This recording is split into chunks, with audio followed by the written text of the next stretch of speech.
बिस्मिल्लाहिर्रहमानिर्रहीम। नाज़रीन, आप देख रहे हैं बेलाग में हूँ, आपका मेज़बान डॉक्टर इरफान। नाज़रीन, मुल्क में इस वक्त जो सूरत हाल है और जो मौजू सबसे ज़्यादा ज़ेर बहस है, अब से कुछ देर कबल राना सनाउल्लाह साहब ने प्रेस ब्रीफिंग की और जिसमें उन्होंने बड़ा तफसीली तौर पर बताया कि साबिक़ वज़ीर आज़म इमरान खान साहब की गिरफ़्तारी के बाद जो सूरत हाल बनी, और फिर उन्होंने बहुत ज़्यादा आज तनकीद की और उन्होंने कहा कि इस्लामाबाद हाई कोर्ट ने जिस तरह इमरान खान साहब को ज़मानतें दी हैं, उन मुकदमात में भी ज़मानतें दी हैं जो उनके ऊपर बनाए गए हैं, उन पे भी दे दी जो शायद कभी बन सकते थे, और उन मुकदमात में भी उनको बरी कर दिया गया जो कानून के या हुकूमत के या किसी भी और जगह जो अभी जिनके ऊपर जो सामने भी नहीं आए कि इनके ऊपर मुकदमे होने हैं। बहरहाल ये सारी सूरत हाल किस तरफ जा रही है? एक तरफ इस्लामाबाद में दफ़ा 144 का नफाज है, दूसरी तरफ PDM के सरबराह मौलाना फजल रहमान सोमवार के दिन इस्लामाबाद आ रहे हैं, सुप्रीम कोर्ट के ख़िलाफ़ एहतजाज कर रहे हैं, और इसी तरह दूसरी तरफ जो रिलीफ दिया गया इमरान खान साहब को, उसके ऊपर PDM शदीद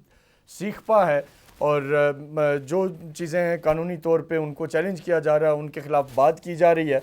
और सबसे इम्पॉर्टेंट चीज़ जो अभी हम डिस्कस करेंगे कि कल 14 मई है और 14 मई को सुप्रीम कोर्ट के अहकामात के मुताबिक पंजाब में इंतखाबात होने थे, लेकिन वो इंतखाबात भी बहरहाल अब तो बज़ाहिर नज़र नहीं आ रहे। इस सारी सूरत हाल में क्या हो सकता है? क्या वज़ीर आज़म पाकिस्तान पे कंटेम्प्ट ऑफ कोर्ट हो सकती है या इसके क्या कंसिक्वेंसेस हो सकते हैं? और इमरान खान साहब को जो रिलीफ दिया गया, इसमें जो इस वक्त गवर्नमेंट का जो इसके हवाले से मौक़िफ़ है, इस सारी सूरत हाल पर बात करने के लिए हमारे साथ माहिर कानून शोएब शाहीन साहब मौजूद हैं, जिनसे इस सारी सूरत हाल पर बात करेंगे। सर, आपके वक्त का बहुत बहुत शुक्रिया, आपने अपना कीमती टाइम दिया। सर, सबसे पहला तो मेरा ये सवाल है कि कल जिस तरह इमरान खान साहब के सारे केसेस को यकजा करके उन्हें रिलीफ दे दिया गया, तो इस पर जो हुकूमती एक रद्द अमल है, और बहुत सारे लोग, सिर्फ जो हुकूमत के लोग नहीं बल्कि कई लीगल एक्सपर्ट भी उसके ऊपर कह रहे हैं, बाकी लोग भी कह रहे हैं कि जी इस तरह बनता नहीं था जैसे ये हुआ। इस पे आप क्या कहेंगे? देखिए, मुझे नहीं समझ आई कि कौन सा लीगल एक्सपर्ट ये कहता है कि बेल बिफोर अरेस्ट या प्रोटेक्टिव बेल रिफ्यूज हो सकती है। पाकिस्तान की तारीख में आज तक ऐसा नहीं हुआ कि कोई अदालत में आए प्रोटेक्टिव बेल लेने, अपने आप को सरेंडर करने, अपने आप को कानून के हवाले करने, और कोई शख्स ये कहे कि जनाब नहीं, इस बंदे को ये जमानत नहीं मिलनी चाहिए। ना तो कोई कानून की ऐसी कोई नज़ीर है, ना कोई ऐसी मिसाल है, ना आज तक किसी ने उसको रिफ्यूज किया है, ना हो सकता है।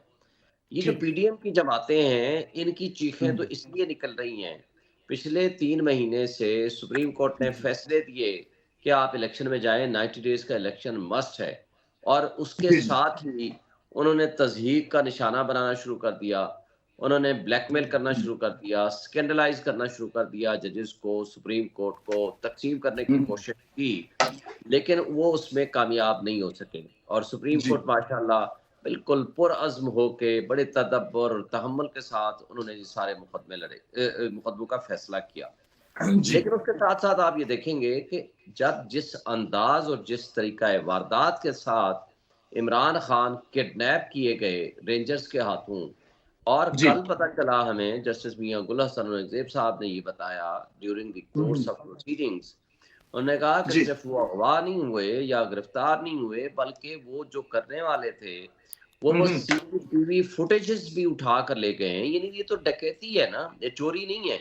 चोरी तो वो है कि खुफिया ले गए हों। ये तो सामने डकैती करके इस्लामाबाद हाई कोर्ट के ऊपर हमला करके एक शख्स को अगवा करके ले गए हैं, सर, और इसमें सिर्फ एक सवाल ऐड करूंगा, फिर आप तफसील से इसका पूरा जवाब दें। बेसिकली जो इसके ऊपर मौक़िफ़ गवर्नमेंट साइड से आ रहा है, या जो गिरफ्तारी हुई है, जो नैब का मौक़िफ़ आ रहा है, वो ये कह रहे हैं कि इमरान खान जहाँ जो कल परसों जब वहाँ आए, तो बेसिकली वो अल-कादिर ट्रस्ट केस की प्री अरेस्ट बेल के सिलसिले में नहीं आए थे, बल्कि वो किसी और मुकदमे में आए थे, और यहाँ क्योंकि पहले से नोटिस तामील हुए थे, तो उस वजह से उनको वहाँ अरेस्ट किया गया। देखिए, पहली बात तो यह है कि जिसको कहते हैं ना खुए बदरा बहाना बसियार, इनके पास तो हाई कोर्ट का रिकॉर्ड बता रहा है, डायरी नंबर लगा हुआ है, उसी केस में वो बायोमेट्रिक वेरिफिकेशन करा रहे हैं, उसी केस में डायरी नंबर मौजूद है। लेकिन अगर वो किसी और केस में भी आए हों, अदालत के अंदर मौजूद हों, वो किसी प्रोसेस ऑफ प्रोसीडिंग्स में भी हों, तब भी अदालत के अंदर से गिरफ्तार नहीं किया जा सकता। लेकिन खुशकिस्मती से इस केस में रिट पिटीशन फाइल हुई, डायरी लगा, डायरी नंबर लग गया, बायोमेट्रिक वेरिफिकेशन के लिए रखा हुआ था ताकि उनको अदालत में पेश किया जाए। दूसरे 2 केसेस थे जो 2:30 बजे चीफ ठीक। जस्टिस इस्लामाबाद के पास फिक्स थे और वहां पेश होना था, लेकिन हम्म। फिर साथ ये भी रिक्वेस्ट की जानी थी कि ये केस भी साथ लगा दें और उसके साथ 2 केस 3 केस और भी थे। लेकिन क्योंकि आप देखें पिछले 1 साल से कम अरसे में हम्म। पाकिस्तान की तारीख का वाहिद लीडर है जिसके ऊपर 150 के करीब मुकदमात दर्ज हो चुके हैं। तो मीनिंग देयर बाई कि आप करना क्या चाहते हैं? पॉलिटिकल विक्टिमाइजेशन और ह्यूमन राइट्स वायलेशन की बदतरीन मिसाल कायम करके फिर भी ये कहते जी। हैं कि जनाब रूल ऑफ लॉ नहीं होना चाहिए, कानून की ठीक। हुक्मरानी नहीं होनी चाहिए, तो फिर पता नहीं किन। अच्छा सर, इसमें जो आपकी बात दुरुस्त है, हमने भी बाज इस पे भी जो पीडीएम के लोगों से बात की तो वो ये कहते हैं कि जी हनीफ अवासी को भी तो कोर्ट रूम से अरेस्ट किया गया था। आपको ज़्यादा बेहतर आइडिया होगा क्योंकि आप लीगल कम्युनिटी से आपका ताल्लुक है। इसी तरह वो और चंद लोगों की मिसालें देते हैं। तो वो कहते हैं जी अगर इमरान खान साहब को वहाँ से पकड़ा गया बायोमेट्रिक रूम से, तो इसमें इलीगल क्या था या इसमें अब्डक्शन कहाँ से थी? ये तो मेरिट के ऊपर था सारा। देखिए, पहली बात तो ये है कि ये अबडक्शन इसलिए है कि हम्म। उस वक्त नैब का कोई ऑफिशियल भी वहां मौजूद नहीं था। कोई नैब का हम्म। मुलाजिम, कोई एम्प्लाई, कोई ऑफिसर जो गिरफ्तारी एग्जीक्यूट करने आया था वो नहीं था। वो वारंट ऑफ अरेस्ट छुट्टी वाले दिन तो कोई काम नहीं करता, यक्कुम मई की छुट्टी थी। हम्म। ये कौन सी ऐसी ठीक। इमरजेंसी थी कि अदालत अपने दफ्तर खोल के जनाब एक वारंट ऑफ अरेस्ट हमने जारी करना है? ये मुमकिन ही नहीं हम्म। था। फिर दूसरी बात, सेक्रेटरी इंटीरियर को जब इस्लामाबाद हाई कोर्ट में तलब किया गया तो सेक्रेटरी इंटीरियर ने इस्लामाबाद हाई कोर्ट को बताया कि जनाब जो जी। 8 तारीख को ये अलेज कर रहे हैं नैब वाले कि हमने सेक्रेटरी इंटीरियर को बताया कि जनाब जी। हमारा ये वारंट ऑफ अरेस्ट एग्जीक्यूट करा के दें। वो कह रहे हैं हम्म। मुझे तो पता ही नहीं है, मेरे पास तो पहुंचा ही नहीं अभी तक इनका लेटर। यानी 8 को कहते हैं हमने लेटर लिखा, 9 तारीख को ये वारदात कर ली और 9 तारीख को सेक्रेटरी इंटीरियर ये कहते हैं कि मुझे तो पता ही नहीं। जस्टिस अतर मिनल्ला जी। साहब ने जब सुप्रीम कोर्ट में ये मैटर गया तो नैब वालों हम्म। से एक सवाल किया जो कि बड़ा अहम था। उन्होंने कहा जनाब ये बताएं कि ये हम्म। वारंट ऑफ अरेस्ट पे एड्रेस लिखा हुआ है जमान पार्क का, जी। वो रहता है जमान पार्क लाहौर में। आपने हम्म। सेक्रेटरी इंटीरियर को 8 तारीख को लिख रहे हो, यकुम का ये आपका वारंट ऑफ अरेस्ट है, तो इस जी। दौरान आपने सेक्रेटरी होम पंजाब गवर्नमेंट को क्यों नहीं लिखा कि आप इसको एग्जीक्यूट करा के दें? ठीक। उनके पास कोई ठीक। जवाब नहीं था। तो हम्म। तीसरी बात जो आप कह रहे हैं कि पाकिस्तान की तारीख में जब जब अदालत के बाहर भी गिरफ्तारी हुई है तो उनको रिलीज किया जी। गया। अली मूसा गिलानी को आपको अगर याद हो, वो फैसला है, जी। उसमें यही हुआ। अली मूसा गिलानी वाले केस में उन्होंने उसको कोर्ट के बाहर मेन रोड के ऊपर गेट से भी बाहर गिरफ्तार कर लिया। हम्म। कोर्ट ने आधे घंटे के नोटिस पे उसको तलब किया, उनके खिलाफ एक्शन लिया और ठीक। उनको रिलीज किया।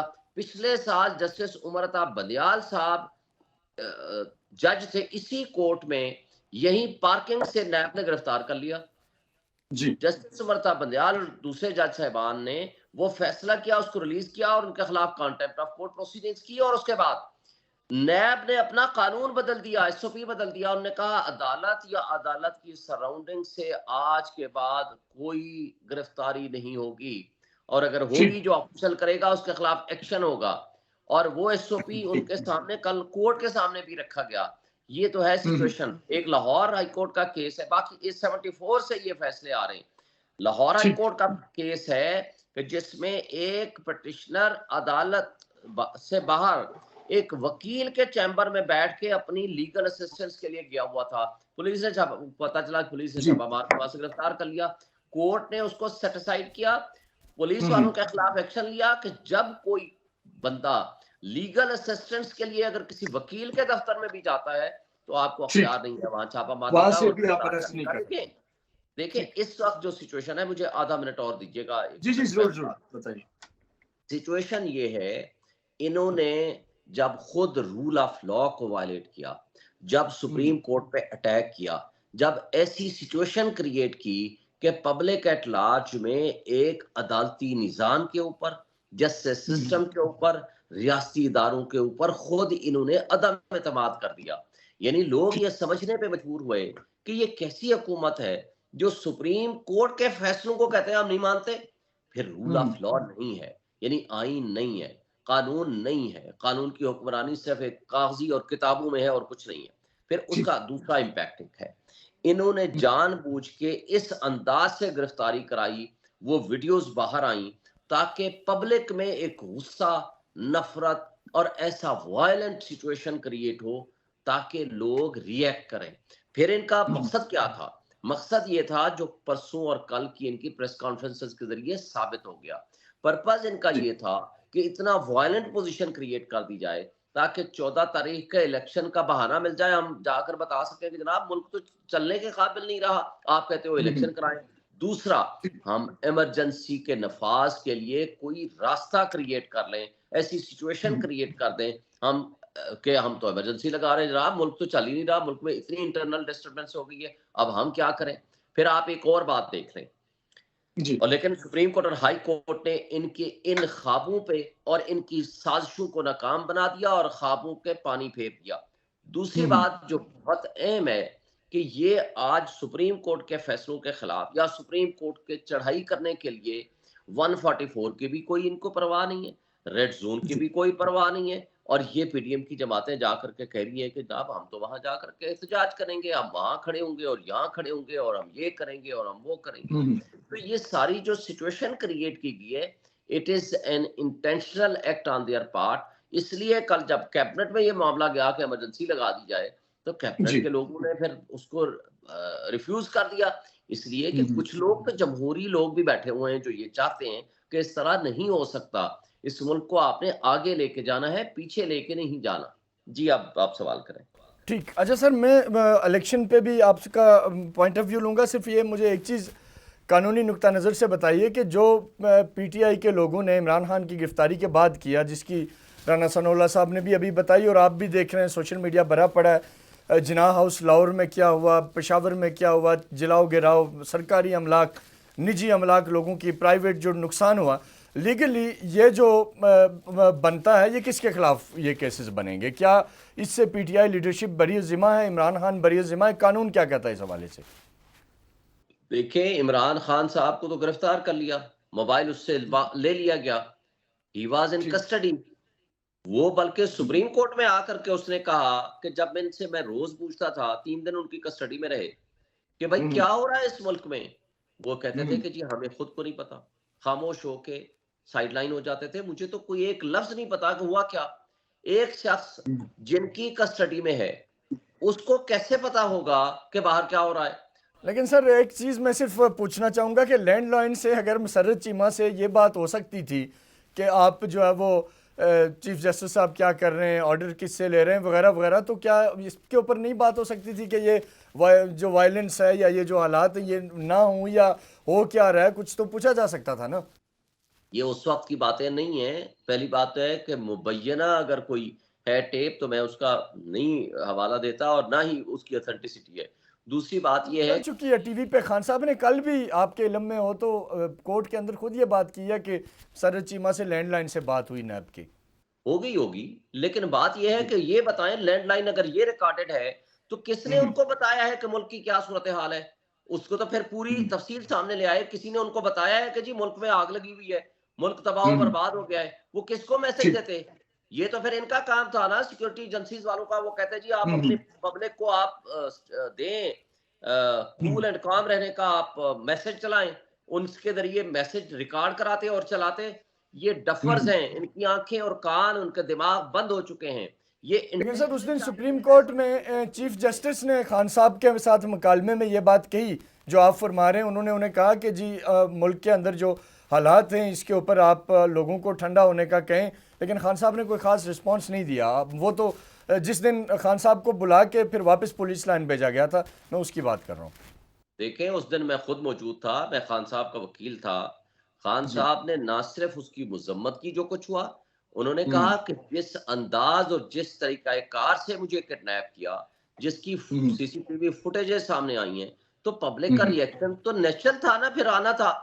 लेकिन उन्होंने कहा कि मैं हमेशा रूल ऑफ लॉ पे बिलीव करता हूँ, 27 साल से मेरी स्ट्रगल है। मैंने कॉल ऑफ कर दी अपने तमाम वो प्रोग्राम, खा 25 मई का हो या जब जिले शाह को शहीद किया गया, हर पुरअमन रैली को इन्होंने रोकने की कोशिश की। लेकिन जब मैंने देखा कि यहाँ तसादुम का खतरा है, मैंने दर्जनों अपने प्रोग्राम कैंसिल किए। मैंने कहा जी मैं नहीं जाता हूँ, इसलिए कि कोई मैं नहीं चाहता कि हमारे मुल्क की फौज है, हमारे मुल्क की इमलाक हैं, खा वो प्राइवेट हूँ या वो पब्लिक हूँ, तो हम उसको क्यों नुकसान पहुंचाएंगे। हमने तो पिछले 1 साल में रूल ऑफ लॉ पे दर्जनों किस्म के उन्होंने कॉन्फ्रेंसेस की और हमेशा कहा रूल ऑफ लॉ ही इस मुल्क को बचा सकता है, और कल भी उन्होंने कोर्ट में भी कहा, परसों भी कोर्ट में कहा, इसमें तो कोई शक व शुबा नहीं हो चाहिए। लेकिन मैं आपके तवज्जुह से जरा मौलाना फजल रहमान की स्टेटमेंट कल की उठा के देख लें, ये तर्ज अमल है हुकूमत का, जो उन्होंने कहा है मुक्के थप्पड़ डंडे पता नहीं क्या क्या कह रहे हैं, आप उस दहशतगर्दी वो फैला रहे हैं। आप सुप्रीम कोर्ट में लोगों को बुला रहे हैं ताकि सुप्रीम कोर्ट के हमला करें, जिस तरह 97 में हुआ है। ये दहशतगर्दी है, इसके ऊपर दहशतगर्दी का मुकदमा होना चाहिए। लेकिन चूंकि दहशतगर्दी हुकूमत खुद कर रही है, और उस दिन भी रियासती दहशतगर्दी की मिसाल कायम की गई। लोगों को जब आप मैसेज देंगे कि हुकूमत तो मुबर्रा है, रियासती दहशतगर्दी कर सकती है, जब लोगों को आप एक मैसेज देंगे कि रियासती इदारे वो हुकूमत के साथ मिलकर हर तरह की रियासती दहशतगर्दी के लिए तैयार हैं, मुझे बताएं फिर मॉब जस्टिस सिस्टम इससे इवॉल्व होता है, फिर लोग जस्टिस को अपने हाथ में ले लेते हैं। इसलिए कि स्टेट और स्टेट इंस्टीट्यूशंस और एक आम आदमी के दरमियान वो ट्रस्ट का रिश्ता होता है। जब वो ट्रस्ट दरमियान में से खत्म हो जाता है, आप पार्लियामान में खड़े होके आर्टिकल 68 की वायलेशन करते हुए जजेस के कंडक्ट को आप डिस्कस करते हैं, उनको मिलाइन करते हैं, स्कैंडलाइज करते हैं।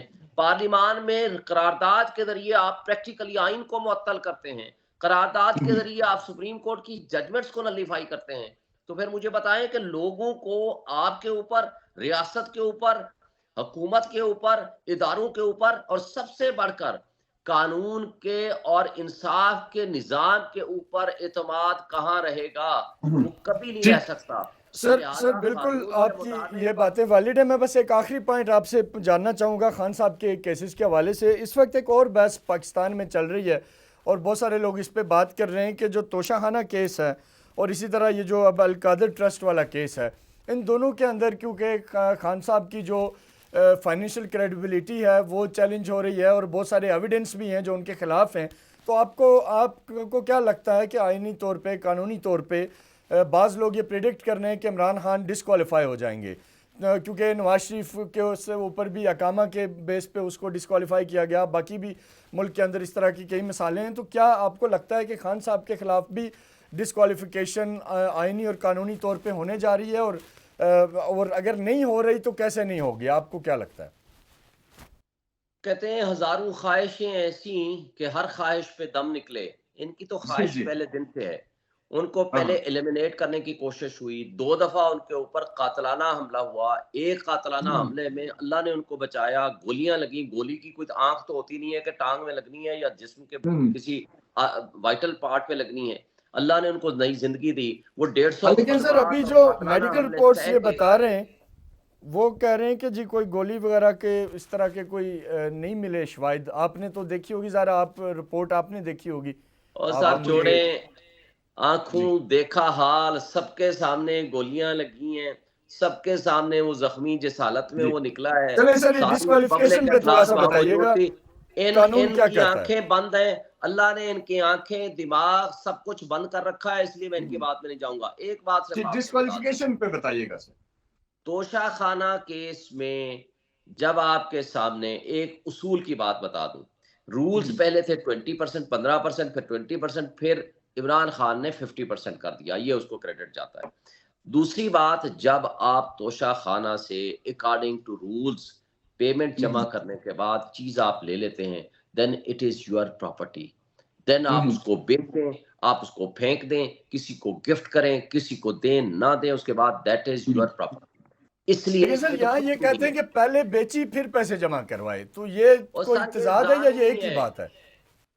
सर ये इल्जाम ही नहीं है, ये तो प्रेस कॉन्फ्रेंसेस में बैठ के माशाल्लाह जो फरमाते रहते हैं। आप मरियम नवाज की वो स्टेटमेंट जो वीडियो चली नहीं थी तो और वो आई, उन्होंने कहा अच्छा मेरे पास गाड़ी भी है, मुझे तो पता ही नहीं है। गाड़ियां कानून के मुताबिक ले नहीं सकते। मरियम नवाज ने भी ली, नवाज शरीफ ने भी ली, जरदारी साहब ने 3 गाड़ियां ली, यूसुफ रजा गिलानी ने भी ली। वो तो मुबर्रा हैं, वो तो बरी जिम्मा हैं, ठीक। इसलिए कि वो कहते हैं उनके लिए तो करप्शन जायज है, लेकिन जो कानून कायदे के मुताबिक अगर कोई काम करे, हमने उसको मिलाइन करना है just because of the reasons public में जा करके हम बयानिया बना सकें कि जनाब इमरान खान और हम सब बराबर हैं, हम तो करप्शन ठीक। करते ही करते हैं, वो भी करप्ट हैं। दूसरा, आपने ठीक। अलकादिर यूनिवर्सिटी की बात की। अलकादिर वाले केस में जब आप तफसीलात में जाएंगे, आपको नजर आएगा कि उसमें करप्शन तो दूर की बात है, नैब लॉ का सिंगल कानून भी उसके ऊपर एप्लीकेबल नहीं है। अब आगे आपको उसकी पूरी तफसीलात आएंगी, मैं भी बताऊंगा और मीडिया भी बताएगा, कानून भी आपको बताएगा और अदालतें भी आपको बताएंगी। इनके पास कोई ऑप्शन नहीं सिवाय इस बात के इलेक्शन में जाएं, लोगों से फैसला करने दें।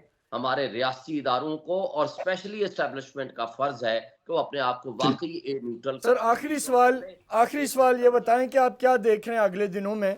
जो इलेक्शन तो 14 मई को नहीं हो पा रहे, तो अब क्या आपको लगता है कोई कंटेम्प्ट ऑफ कोर्ट वगैरह की चीज़ें आगे चलेंगी या उस तरफ बात नहीं जाएगी? कोर्ट ये नहीं कह सकती कि जनाब हमने फैसला दे दिया, अब आप जानो, आपका काम जाने। फिर मुझे बताएं पब्लिक क्या समझेगी कि ताकतवर आदमी सामने आएगा तो फिर इसका मतलब है आप अपने लोगों के हुकूक को आप तहफुज नहीं कर सकते, फिर पब्लिक इनके ऊपर क्या ट्रस्ट करेगी? फिर निजाम इंसाफ चल नहीं सकता, ये तो हो नहीं सकता। दूसरी बात थी जो कोर्ट ने बारहा कहा और मौका दिया कि आप डायलॉग के जरिए पॉलिटिकल सोल्यूशन निकालें, वो तो इनकी पीडीएम की हरकतों से और उनके अंदाज गुफ्तगू से नहीं लगता कि वो इलेक्शन की तरफ जाना ही नहीं चाहते, उनके लिए मुल्क भाड़ में जाए। लेकिन डायलॉग के लिए खान साहब भी कोई बहुत ज़्यादा पॉजिटिव रिस्पॉन्स नहीं दे रहे। तीसरी बात, सिर्फ आखिरी बात, वो है अब कंटेम्प्ट ऑफ कोर्ट। ये जेल भी जाएंगे, ये नाअहल भी होंगे और इसके साथ साथ ये इलेक्शन में भी जाएंगे। ये खुद कुछ हमले खुद कर रहे हैं, सुप्रीम कोर्ट पे अटैक करके, इस तरह की हरकतें करके, अपने आप को इलेक्शन से दूर करके, भाग के और इमरान खान को गिरफ्तार करके, आज उनके पास कोई जवाज नहीं है। ये वो स्टैंड भी नहीं कर सकते कि हम अवाम के पास नहीं जाएंगे। जाएंगे, आज जाते हैं, कल जाते हैं, परसों जाते हैं, लेकिन इनके पास एक ही ऑप्शन है, ये अवाम के पास जाएंगे। जी ठीक सर, बहुत बहुत शुक्रिया आपके कीमती वक्त का। नाज़रीन, हमारे साथ सीनियर कानूनदान शोएब शाहीन साहब थे। तफसील से बात की हमने और इमरान खान साहब के हवाले से इस वक्त जो एक बहुत सारे लोग इस पे बात कर रहे हैं कि ये जो केसेस आगे हैं शायद इसकी वजह से उन्हें डिस्क्वालीफाई किया जाएगा। बहरहाल उस पर हमने तफसीली बात की और गवर्नमेंट के ऊपर कंटेम्प्ट ऑफ कोर्ट हो सकता है या नहीं, उस पर भी बात की। एक शॉर्ट सा ब्रेक लेंगे, ब्रेक के बाद प्रोग्राम के अगले हिस्से की तरफ बढ़ेंगे। हमारे साथ रहिएगा।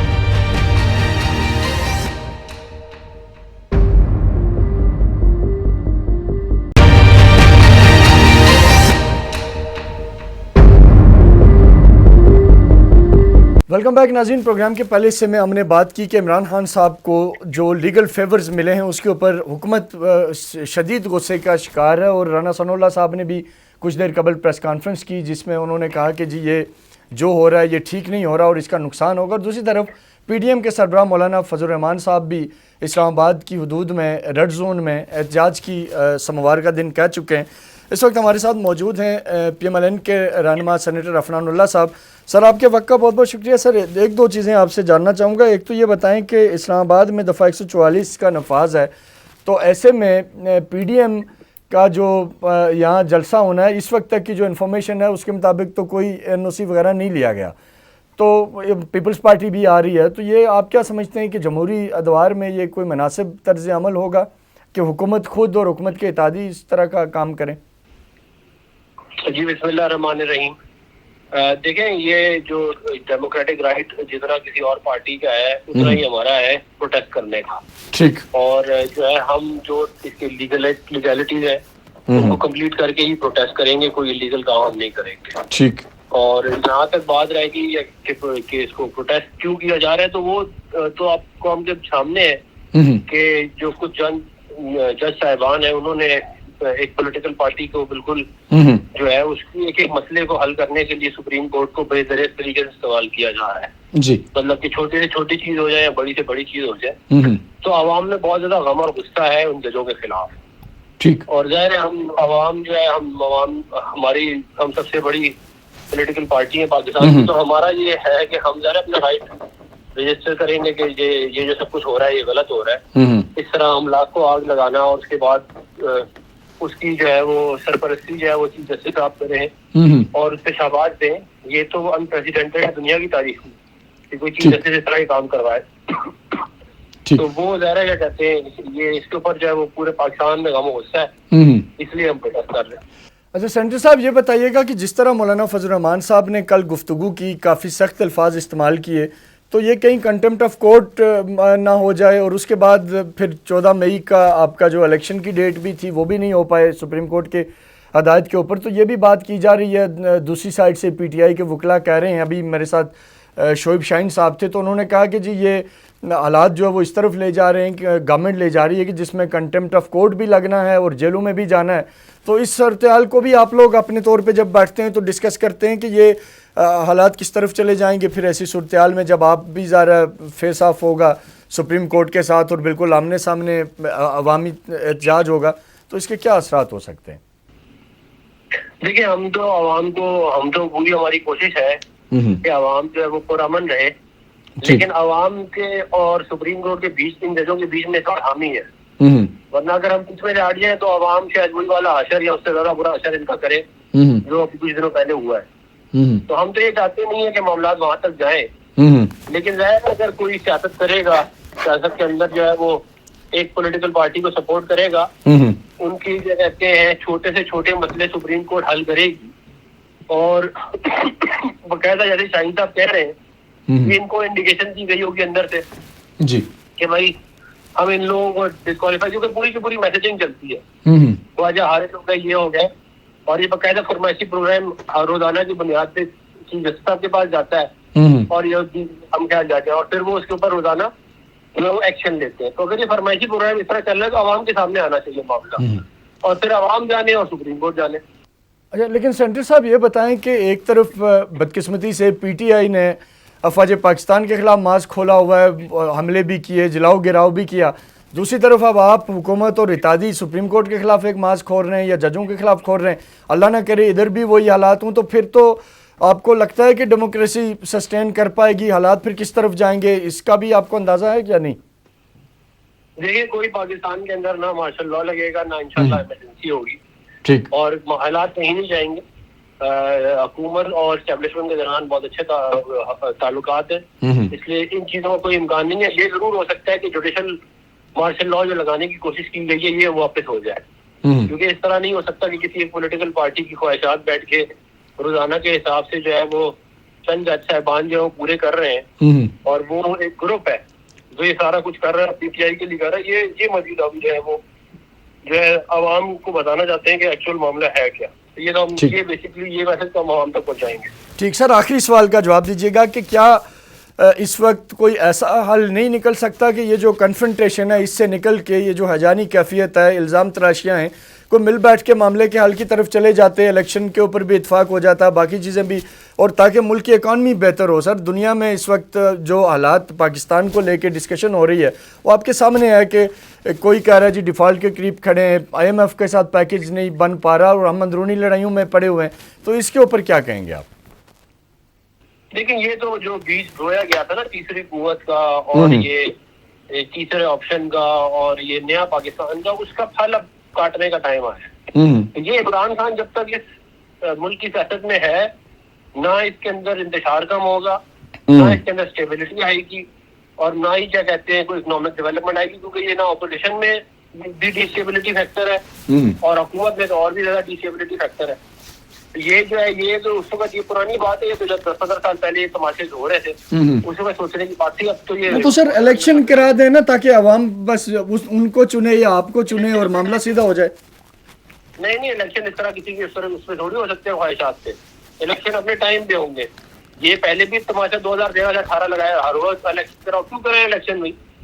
नहीं, वक्त पे तो करवाए ना, अक्टूबर में तो करवाए, अक्टूबर में करवा देंगे, जब टाइम पूरा होगा उसमें इंशाल्लाह हो जाएगा इलेक्शन जी। देखिए ना, इमरजेंसी अगर नहीं लगी, कैबिनेट ने कह दिया है कि इमरजेंसी नहीं लगानी, तो फिर वो ऑप्शन खत्म हो गया, एक साल की एक्सटेंशन वाला, फिर इस साल के एंड में इलेक्शन होंगे ही होंगे। ठीक, तो लेकिन उससे पहले यानी बैठ के बातचीत करने का कोई प्रोग्राम नहीं है आप लोगों का? ये हमने बातचीत की थी, हम एक डेट पे एग्री भी कर गए थे, लेकिन ये इमरान खान जो है इसको फॉरेन जो पावर्स हैं जिनके यहाँ पे बहुत सारे एजेंट घूम रहे हैं जो है, और हो सकता है हमारी असलिया में भी हो, उनको हिदायत ये है कि भैया आपने पाकिस्तान में इंतजार फैलाना है, आग लगानी है, पाकिस्तान के 3 हिस्से करने हैं, इसको डीन्यूक्लियराइज करना है। तो वो जो है जाहिर है वो तो नहीं चाहेंगे इमरान खान, उसका तो एजेंडा ये नहीं है, उसका एजेंडा आग लगाना है। वो एजेंडा जो है वो तो पूरा नहीं होता अगर जो है वो बातचीत से मामला आगे चलाया जाए। तो इसलिए मैं आपसे कह रहा हूँ ये मामला बातचीत से हल होने वाला है नहीं। जिस किस्म की यहाँ पे सहूलियत आ रही है और जिस किस्म की बाहर के फॉरेन एजेंट आके बैठ गए हैं, इसके अंदर अब इस मुल्क के अवाम और मुल्क वतन लीडरशिप जो है वो ये जंग हम पहले से लड़ रहे हैं और इंशाल्लाह हम जीतेंगे। ठीक सर, बहुत बहुत शुक्रिया आपके कीमती वक्त का। नाज़रीन, हमारे साथ सेनेटर अफनानुल्लाह मौजूद थे। बड़ी तफसील से उन्होंने बताया कि इस वक्त जो सूरत-ए-हाल है उससे किस तरह हुकूमत निमटने का सोच रही है। सुप्रीम कोर्ट के ख़िलाफ़ और जजेस के ख़िलाफ़ एहतजाज जो वो हमने इनसे पूछा कि ये आपकी हुकूमत के अंदर ही ये कैसे होगा, 114 इम्पोज है, सेक्शन 114, और इस सारी सूरत-ए-हाल का बहरहाल उन्होंने जो जवाब दिया वो आपके सामने है। लेकिन प्रोग्राम के आखिर में मैं फिर से ये कहूँगा कि हमें इस चीज़ के ऊपर बड़ा ज़ोर देने की ज़रूरत है कि ये चीज़ें स्मूथली आगे बढ़ें। ये कन्फ्रंटेशन किसी के हक़ में नहीं है। पाकिस्तान की सालमियत, पाकिस्तान का इस्तेकाम, और सबसे बढ़ के इस वक्त जिस इकॉनमिकली जिस तरह की सूरत-ए-हाल से हम दो चार हैं और एक आम आदमी जिन हालात से गुज़र रहा है, वो किसी सूरत ऐसी लड़ाई और इस तरह के हालात का मुतकाज़ी नहीं हो सकता, मुतामिल नहीं हो सकता। क्योंकि पाकिस्तान में इस वक्त अगर देखा जाए तो आम आदमी की ज़िंदगी इंतहाई मसाइल के अंदर है। गवर्नमेंट को मुल्क की माशी स्टेबिलिटी की तरफ भी तवज्जो देनी चाहिए। ठीक है, जो चंद ऐसे फैक्टर्स हैं जो हमने पिछले दिनों देखे, जिस तरह मुल्क में जलाओ गिराई हुआ, जिस तरह मुल्क के अंदर फ़ौजी तनसीबात को निशाना बनाया गया, जिस तरीके से आर्मी के ऊपर और इसी तरह लॉ इन्फोर्समेंट के ऊपर हमले किए गए, हसास इमारतों के बाहर जत्थे जमा किए गए, वो अनएक्सेप्टेबल है और वो रियासत का कोई भी बाशऊर शहरी कभी उसकी हमायत नहीं करेगा, ना कानून उसकी इजाज़त देता है। उसके खिलाफ यकीनी तौर पे आनी हाथों से निपटा जाना चाहिए। लेकिन उससे हट के भी कुछ ऐसे इश्यूज़ हैं जिनके ऊपर बैठ के बात हो सकती है, इलेक्शन की तारीख के ऊपर, बाकी चीज़ों के ऊपर, ताकि मुल्क में इस वक्त जो एक हिजानी कैफियत है इसका ख़ात्मा हो और चीज़ें बेहतरी के साथ आगे बढ़ें। अपने मेज़बान डॉक्टर इरफान को इजाज़त दें। आपसे फिर मुलाकात होगी अगले हफ्ते। तब तक के लिए अल्लाह हाफ़िज़। पाकिस्तान पाइंदाबाद।